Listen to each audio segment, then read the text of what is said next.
Good afternoon. Hi, my name is Jerry Buie with Mindfully Gay and our podcast. Normally, when we do this podcast, it's John Cottrell and myself. Unfortunately, John Cottrell has been down with a respiratory set of circumstances, and whenever he starts talking, he's coughing. And so we're giving John a well deserved rest. We will work him next week, though. Um, in the meanwhile, we have had this opportunity and been trying to figure out how to incorporate this young gentleman into our discussion. Sergio contacted us via Instagram on our page, which is mindfully_gay. And just found his story very interesting. And we want Mindfully Gay as a podcast to be about conversations relevant in the lives of gay and trans and queer men. So, Sergio, thank you for joining us. Um, I've looked at your website, thehealinglounge.com, and I'm going to let you introduce yourself. I'm intentionally avoiding your last name because I can't roll my R's. So, would you mind introducing yourself to us? Yes, hi. Thank you so much, first of all, Jerry, for bringing me on. I'm really grateful to be on here and, to share my story a little bit more. And yes, my name, everyone, is Sergio. Last name Gutierrez. And I am the owner and creator of the Healing Lounge. And that is, if you want to look up the website, it's thehealinglounge.love is my full website. Oh, I'm sorry, I said .com. I did think that was unique. I thought, how do you get a .love? But great that you have it. So, Sergio, I know you and I have talked a little bit, and there's some questions I'm going to ask. Um, uh, it's exciting for John and I to start intersecting with other gay and queer men who are creating opportunities and venues of a body, mind, spirit connection. But I wonder if you could share with our audience and with me a little bit about what your journey is. What's it about? What's your vision? Maybe just start. What's the vision of the Healing Lounge, and then maybe we'll segue into your story.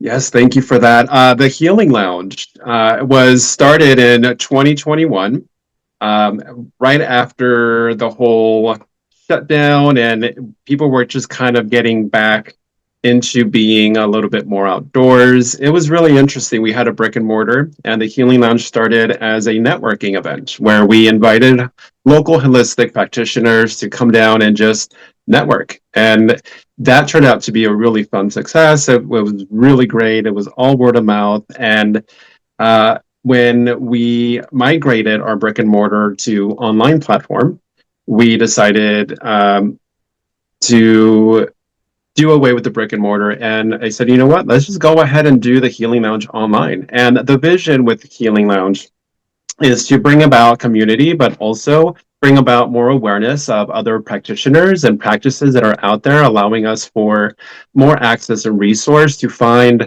people out there who are helping others in mental health, in energy work, herbalists, every astrologists, a lot of people out there who are willing and open to share their gifts with the public, with those who seek it. And the Healing Lounge is a form of a platform for them to celebrate them, to celebrate all who take the time to to go out and help the public, regardless of what the public may think. You know, a lot of people still have their views and opinions and thoughts of certain holistic practices, and that's okay. What this is, what the Healing Lounge does, it highlights these individuals, their practices, and their journey so they could share it with anyone who is aligned, who is looking for answers, who is tired of conventional ways of, of whether it's medication or whatnot, just seeking a way out differently that aligns more true to their mission. So the Healing Lounge is that. It's a platform to highlight holistic practitioners, businesses, and nonprofits. Right now, it is on my website. I have a lot of different links where people can click on to see other holistic practitioners and their businesses available. I also have a podcast on YouTube and Rumble where people can check out the videos, the interviews that I have with these holistic practitioners. And coming soon, it'll be on an Audible podcast where it'll be on Spotify and Apple. And I'm excited for the expansion for the Healing Lounge. Right. And this sounds like a community project, or is it specific to queer folks? Is it specific to Vegas, or? Well, originally it started off as Vegas, in Vegas, and I invited all my friends and people I knew in the community to come on the show. It's like, hey, come on and just talk about what it is that you do. And it's slowly but surely expanding. I have other people reaching out to me, not only in Vegas, but also all around the country. And I also want to incorporate it in Spanish as well, and make it where we could join more community than just in English, but also make it in Spanish. And so that all of that is coming soon. Yeah, you know, as a mental health practitioner, at least here in Salt Lake City, the conversation is starting to broaden. And I've had an opportunity to do a lot of public speaking around. We get really egocentric about this westernized approach to health and healing, and yet we know that there's a lot of indigenous technologies out there that incorporate body, mind, spirit towards holistic health. And one thing I like to tell people is, yeah, I take Tylenol and medications, but I want to have a practitioner that's also mindful and conscious of other forms of healing too. And so I love this. I don't know, when we talked before, I just clue you into a book that I think is very inviting to this. Is Gabor Mate has written a book called The Myth of Normal. Mm-hmm. And he does an excellent job of weaving how nomadic and indigenous communities tend to have probably more realistic concepts of health and healing than our westernized capitalistic form of medical resources.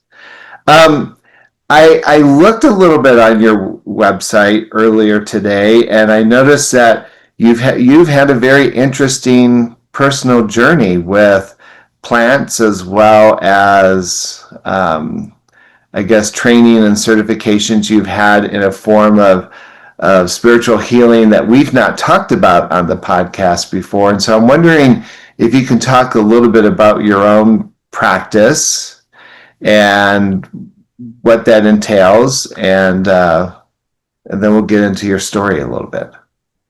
Absolutely, yes. So I am a Reiki practitioner, or what I like to call is an energy practitioner. I work with energy, the specific person, also place or thing, where I could find certain blockages that are going on in your life, and we could help clear them together. Because when it comes to the process of eliminating certain things that are getting in your way, a lot of these energetic attachments can actually block or keep you stuck in a specific cycle. And what we do together is clear them out. I help you fine tune them so we can go ahead and work on them together. Because when it comes to your own personal healing journey, you're going to have to do the heavy lifting. I'm just the guide. I'm the guy that says, hey, have you tried X, Y, and Z? But when it comes to, the energy practitioner aspect of what I do, I work with energy, I channel energy, and I call it like a massage for the soul. Like, it feels really uplifting. It feels really recharged. It helps you just tune in and ground and center a little bit more. Also, what I do as well is Akashic Record readings, and that is very fun. It's a different level of getting into why it is that you're going through certain things in this lifetime, and it probably can stem from situations that happened in a previous lifetime. So we tap more into that. It's a little bit more of a deep dive and finding out what is really going on, how many times you've incarnated here on this planet, and also what are some of these things that were passed down to you as far as not only your gifts, but also some of the traumas that need clearing. So when I do the Akashic Record readings, which is a very fun experience, we get to really deep dive and unblock a lot of the blockages that are carrying a lot of weight and allowing us to not fully fulfill our purpose. But it also gives us a sense of discovery.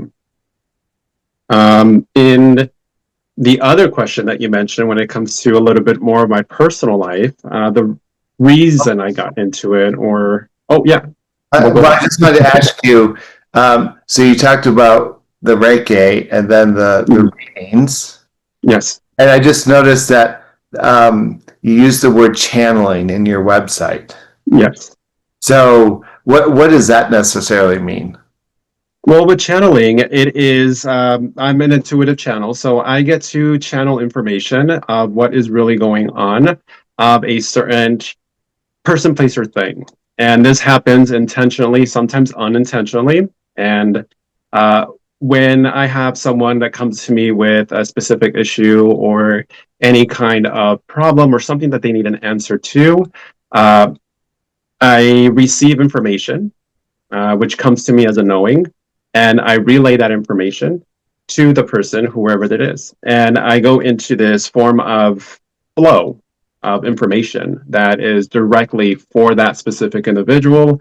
And the really fun part is whatever comes through at that moment, I I don't remember most of it.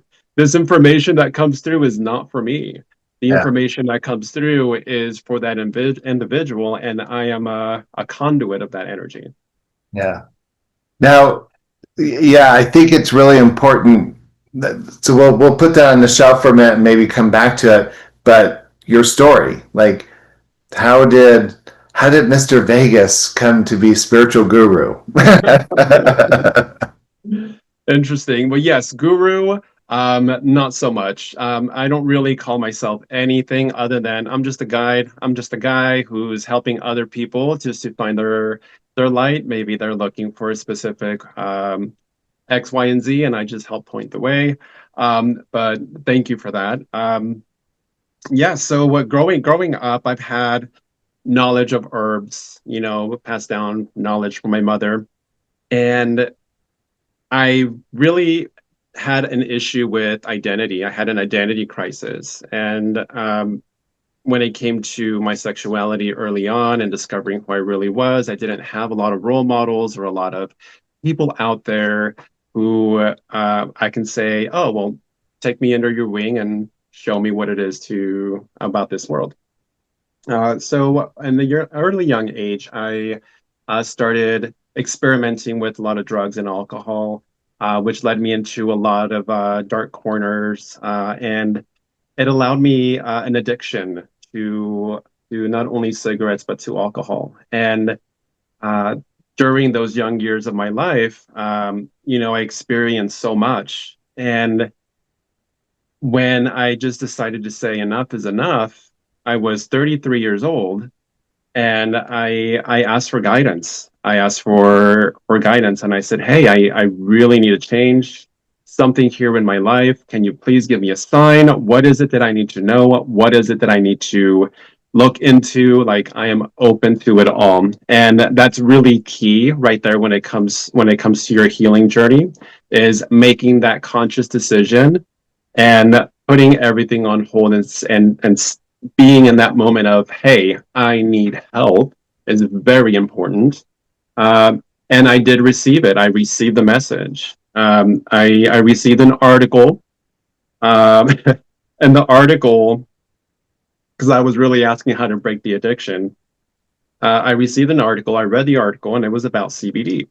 And I said, well, what is this? Because, growing up, I smoked, cannabis here and there, but it wasn't with intention. It was just to be cool and fit in with, my friends. And when I looked into CBD, I read the article. I said, this is very interesting. I'm going to take this as a sign and roll with it. I went to the dispensary. I bought my first CBD oil tincture. And I remember driving to work. I took the dropper, didn't get me high, but it made me feel good. And it made me feel lighter. I felt like a wave of euphoria, but not high. I wasn't high. I was still doing the thing that I was doing. And I was like, wait a minute, what is going on here? I feel good. I feel lighter. I decided to go with it. So I continued. I continued taking CBD, and I started using it, whether it was doing edibles, smoking it, taking the tincture, and then came an opportunity to work in the industry. There was a job opening for a up and coming CBD shop that was opening up here in Las Vegas.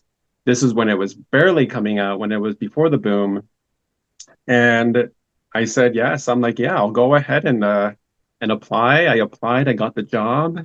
I took a huge pay cut because it was a startup. But the information, the knowledge, the wisdom that I gained in talking to other people that were going through their own healing journey and coming to a CBD shop looking for some kind of answer, resolution, anything that can help them out of their pain. And to see what I saw during that time, as far as the recovery and the people that were being helped with easily an extract of a plant, was a beautiful thing. I decided right there and then to dedicate my life to this plant and say, you know what, this is a part of who I am. Not only did it help me with my recovery and my addiction, it helped me eliminate the need for cigarettes, not nicotine, but cigarettes in general, because there's a lot of toxins in that, and also in alcohol. And it helped me with more than just that. It helped me bring my body back to balance. It helped me to understand and listen more to my body, to help me understand more of who I am as a person, as a human being, because it allowed me to feel outside of my addiction, outside of my vices. It allowed me to feel what it meant to really be in balance, and I continued that journey to the point where I got into. I said, well, you know what? I'm taking CBD products, which normally CBD products don't have a high THC content, below 0.3%. So right there and then, I remember this one time at a store, I said, well, if I have to know everything that cannabis has to offer, I have to explore all of it. So then I started exploring, going to dispensaries and purchasing products, smoking it, edibles, vaping, teas, you name it, lozenges, capsules, everything. I wanted to know it all. How does it make me feel? Why is it helping so many people? And I had a spiritual awakening in collaboration with this beautiful plant medicine.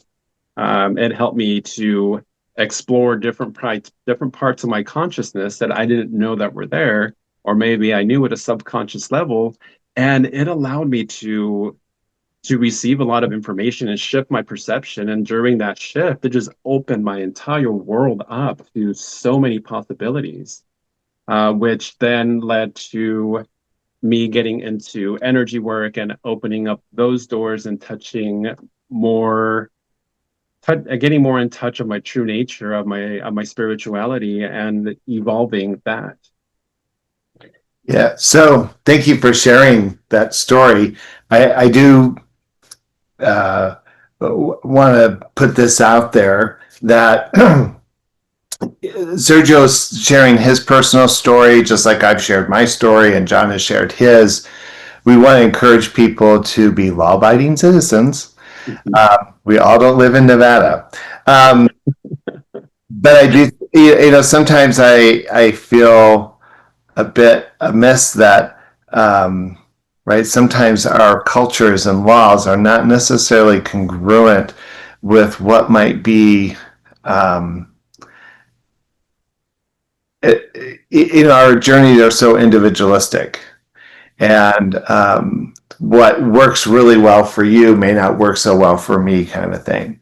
And so what I'm hearing you say is you discovered some spiritual significance in a process in using cannabis that opened doors for you, opened consciousness, awareness. I'm just curious. I want to kind of pull it into the theme of mindfully gay a little bit. I'm wondering how it has shaped or helped you to understand your place in society, your place within yourself as a gay man. Like, what layers of consciousness have opened up for you in that realm? Wow. Well, cannabis is like anything else, a plant medicine, a sacred technology, a plant medicine, a catalyst. Um, and it catapulted me into who I am now and expanding into. What I am experiencing now as a result is a deeper appreciation of nature, a deeper appreciation for my fellow man, from fellow appreciation for every living thing. As a gay man, I experienced some really beautiful things and some not so beautiful things. And on that same note, understanding and going through the work that I did with cannabis, with shadow work, because, with cannabis, that's where I did a lot of my shadow work because I got to get out of my own way. I was able to get out of my own way and let that information come through that I needed to heal. And a lot of it was repressed emotions, repressed traumas, things that I had no idea happened to me as a child. And I was able to understand that that was something that was an opportunity for my growth, both spiritually and as a human being here on this planet, living the regular three-dimensional life of, yeah, we have to go to work and do the thing. So me being coming to that understanding and going through the work, I was able to let go of all of these different layers of toxicity that were just built upon me through all of these structures and programs that are just available on regular day to day. Back then, growing up, I didn't have access to social media. We didn't have all of these different tools and that information. So that information came from the people closest to you. And I didn't have, like I mentioned before, I didn't have access to, role models or, growing up gay or different. We didn't really have uh, any outlet, outside of, just being in, going out to bars or going out to the, parties. So which actually contributed to some addictions that I had that I spoke about.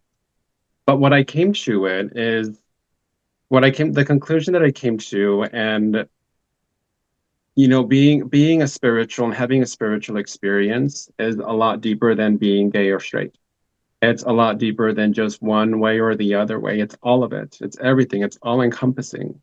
We are all one, and I feel more connected to everyone, no matter of what they physically look like or what they stand for. For me, it's about unity. And once we tap into that sacred knowledge, that sacred information within all of us, we get to understand that, you know what? We are all in this together. We are all existing in this world. We're all here in this town, city, state, country, world. We're all in this together. And if we were able to set aside any kind of differences or belief systems and actually tap into the true, to your purpose, to your heart, tap into to humanity and care for each other, this world can be a completely different thing, and we have the power to create that. 100%. I truly believe that, and it's unwavering. I that's just something that I do not and I cannot get out of my mind or my heart. We can accomplish what it is that we want to accomplish. We can live out the lives that we want to live, and we can do this together if that's what you choose to do. Yeah. Um, I know um, we chatted a while ago about the work with different plant medicines and how that can shift consciousness. And I told you I was relatively new to the world of cannabis. Um, and which was really surprising because I found that I had to kind of work through the deconstruct, the Nancy Reagan arrows of just don't touch, right? Um, and I had this really interesting consciousness. Whenever I work with plant medicines, I think there's a certain kind of anxiety that shows up, and working through that anxiety and giving permission to go into the deep dive, right? And whether that's ayahuasca or cannabis, right? The invitation to go into the deep dives. And I'm wondering, are there any particular gems for you that you think, like I remember having a death experience on a medicine, Mm. and that happened 25 years ago. And it literally shapes how I do life today. I'm wondering if there's been any particular gems for you in this spirit journey that stand out as anchor points for you. Yes, yes. Cannabis for me, in the spiritual work that I do, I feel like it's all encompassing, it's all one. Cannabis allows us to see where we're holding back on, and cannabis being the beautiful teacher that she is. She is a beautiful, beautiful teacher. She allows you to see what you need to work on. The reason we medicate ourselves with cannabis and go into communion with this plant medicine is to understand a certain aspect of ourselves that requires more healing. So, with that, I was able to understand a lot of my repressed emotions and traumas. A lot of my these memories came up because I asked cannabis. I'm like, "Hey, I need help here," and so she said, "Well, here you go. Here's what you need to clear." And it's not easy at times, and it's not pretty and sunshine and rainbows all the time. It's hard work. And whenever we do consume cannabis, I get the story a lot from a lot of clients where they consume cannabis, whether it's edible or they're smoking it, and they get so high that they start getting anxious, paranoia, and they kind of want that feeling to go away. And I said, you know what? Listen to that because that is a great way to understand where you're at on your healing journey. Think about it this way. You are smoking or consuming or medicating with a plant medicine that's allowing you to raise your vibration, your frequency, and it gets you from point A to point B immediately after smoking that joint, doing that edible, whatever it is that you're doing. It just gets you from this vibration to this vibration immediately. Can anyone honestly say that they can handle that elevation of frequency of their own true vibration of going from point A to point B like that? Um, it will take some kind of practice, more use. I would say start low, microdose, go up, move up as needed, but start low because if you consume and then start getting anxiety and trauma and your all of these things are popping up and you're like, I don't like this experience, get it away from me. It's because of that reason. We are elevating to a higher vibration, a higher frequency, and we're just not used to it. We weren't prepared for it. So when I go into any kind of communion with cannabis, it's more of ceremonial for me. I do it to check in and where I'm at a vibrational state. I go in to say, all right, what is it that I need to work on today? And then we go and we have that conversation and we do the work. I don't do it daily. I don't do it every single day when I get off of work. It's like, oh, I'm going to smoke this because I don't require it medically. People who do require it medically have a totally different experience than those who don't. Uh, and this is all through my experience working in the industry since 2017. And I continue to help people with the use of cannabis and using it for that purpose of not only letting go of some of these blockages and some of these anchors that are anchoring them into this repetitive loop. Uh, it helps them to kind of see not only what requires healing, but also ways of actually getting and clearing that out of your system. So for me, I was able to kind of gauge where I'm at on my spiritual journey, but not only that, but on my own healing journey. I'm like, hey, this is where I might need some help. Can you assist me here? What is it that I need to know? I do the work, and every time that I consume cannabis, I don't get that feeling of anxiety anymore. I don't even get the munchies anymore. What I do get is more clarity, and I enjoy the moment. I enjoy the feeling of just being in this high, beautiful vibration, and it just feels like a warm hug. So it's a very beautiful thing. I would say another gem, environment is everything. Who you're around with is everything because cannabis does heighten your own gifts, your own spiritual abilities, your own psychic abilities.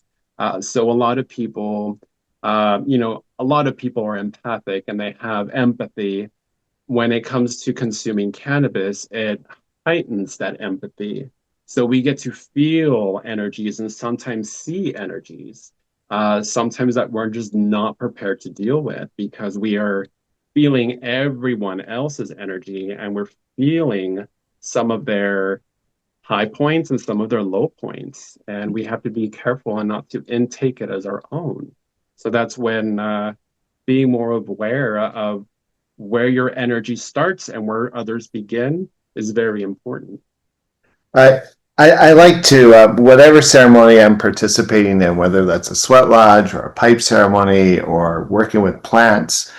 One of my teachers and mentors kind of drove this into my brain, and I think there's a lot of value there. And I think um, a couple of things. One, these are all sacred tools, right? That often have indigenous roots or teachings or ceremonies connected to them. In many ways, they've been, like with mushrooms, they've been so appropriated that most people don't understand the origin of how mushrooms came into people's consciousness as an ancient medicine.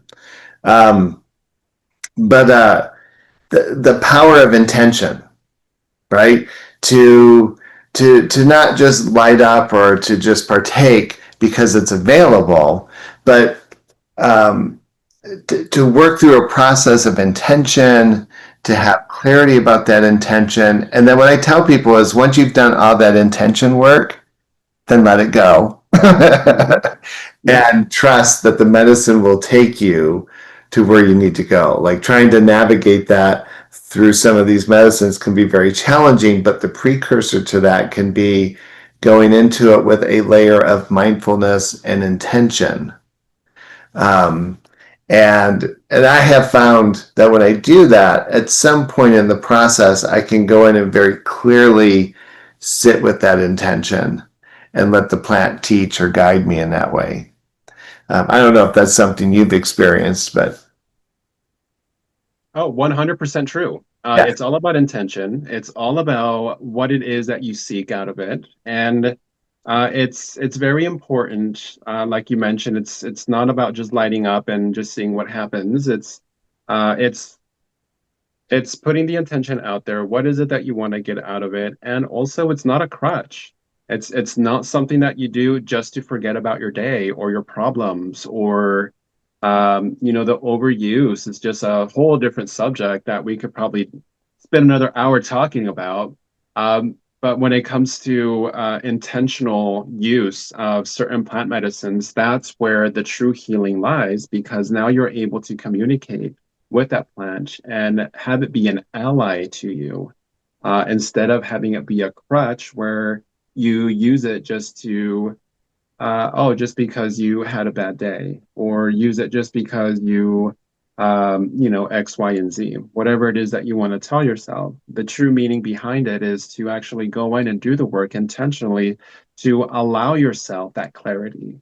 Because once you're able to actually be in that space where you're like, oh, this is what I need to work on, this is what I need to release, this is what's really causing me my anxieties or my behavior here or this is why I can't stay in a relationship or why all of these things then we're able to clear those out. And that way we get to experience our regular day to day in a totally different mindset, release of these things that were holding us back.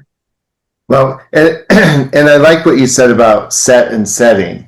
And I'm thinking, I think for a lot of our queer folks, right, set and setting happens to be a rave or the club or some kind of environment that's not necessarily going to be inducive for a calm, settling experience, right? That, um, and I think, right, in 2025, we're so far removed from the places of nature, the places of contemplation, right? And yet, the one thing that the universe is calling for is for us to be mindful, to be attentive to our own temples, let alone the one we're walking on, right? And and I come from the premise, I may have a little different tone than where you're coming from, because I would suggest and promote the idea that our queerness gives us a unique lens and perspective. And indigenously, most societies had a sacred place that we occupied. They may not have used words LGBTQI plus and queerness or whatever, but we existed, and often in those sacred places. And I often, my fantasy is that, and that's what our retreats are about, right? Is what happens when we bring queer men together to really contemplate. Now, we don't work with plants in our retreat, but this is certainly an invitation to rethink how we do aspects of our life. Do we create a space for the sacred? Do we create a place to amplify our personal medicines? And to recognize that the world needs those things, despite the political, climate. They need us. I mean, who else makes things beautiful around here? And so I love this idea of you kind of representing, whether it's legal or not, a lot of people participate in cannabis use. And what happens when we revision our relationship with that plant as a vehicle to take us to our gifts, to show us the medicines that we carry. So I think that's there's a very powerful message for everyone in what you're talking about. And I think the implications for the mindfully gay audience is what happens when we step into the revisioning of our stories, whatever tool that is, whether it's yoga, hiking, cannabis, etc. So I want to just ask you, because we're coming up on time here. So we have the healinglodge.love, and that's kind of like the first vision. And you're located in Las Vegas, correct? Do you want to talk about your other projects and websites? This is your opportunity to promote. Thank you for that, Jerry. Yes, and I do agree with you as well, really quick. We do play an important role in history. The community is very impactful. And when it comes to who we are as individuals, I believe that we embody both the divine feminine and the divine masculine in a balanced way. And because of that, we are seen and sought after for our art and also for our spiritual gifts. So I just wanted to say yes to all of that. And yes, you could find me on the healinglounge.love. You could also visit me on Instagram on the.healing.lounge. I'm also on TikTok at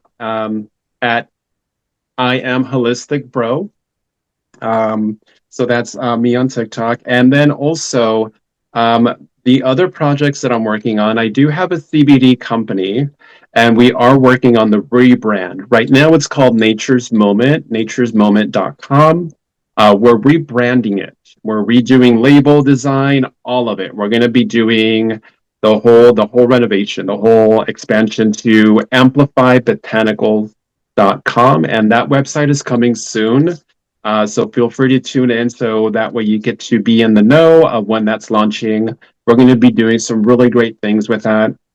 I also launched my own smokable line of CBD blended with botanical herbs. So different herbs like eucalyptus, sage, St. John's wort, blue lotus, all mixed in with mullein leaf and with CBD with hemp flower. None of my products will get you high, but they will make you feel amazing, very euphoric and in touch and connected to nature in a different way. That line is called Holistics because they're little pre-rolls. So I call them Holistics. And so that'll also be included in the new website, Amplify Botanicals, coming soon. You get to see a little bit more about holistics on naturesmoment.com. So check that out. And feel free to reach out if you have any questions about whether it's energy work, Akashic Record readings, or cannabis using it for ritual, for healing, for whatever intention that you want to put behind it. More than happy to help be a guide for that. Also, I'm partnering up with an amazing woman. She is a frequency healer. We are launching a website and a tea line called Frequensize. Frequensize intends to blend frequency medicine with plant medicine. So we are now integrating frequencies with our plant medicine. And that tea line is called Frequenty. So that's already out, that's launched, that's frequensize.com. You could check that out. But yeah, feel free to reach out if you have any questions about anything that we spoke about today. I'm more than happy to guide and to help bring community together. Great. And for Mindfully Day, we have our retreat coming up September 19th through the 21st in Sandy, Utah. No marijuana, no. But we will we will be engaging many frequencies in our ritual and ceremonies, as well as our playtime and fun time. So I want to thank you, Serjio, for joining us. I wish you much luck and success in your endeavors. And if any of our listeners are involved in projects similar to like Serjio, or if you want to participate in the conversation, certainly join us on our Facebook page, Mindfully Gay, Instagram, mindfully_gay. TikTok is the Mindfully Gay Guys. And then we have our website, mindfullygay.com. So thank you for your time. And until we meet again, thank you for joining us. Thank you for tuning into this episode of the Mindfully Gay podcast. If you enjoyed our conversation today, please remember to hit that like button and subscribe to our channel. This way you won't miss out on any of our upcoming episodes, where we continue to explore fascinating topics and share meaningful stories. Your support means the world to us. See you in the next episode.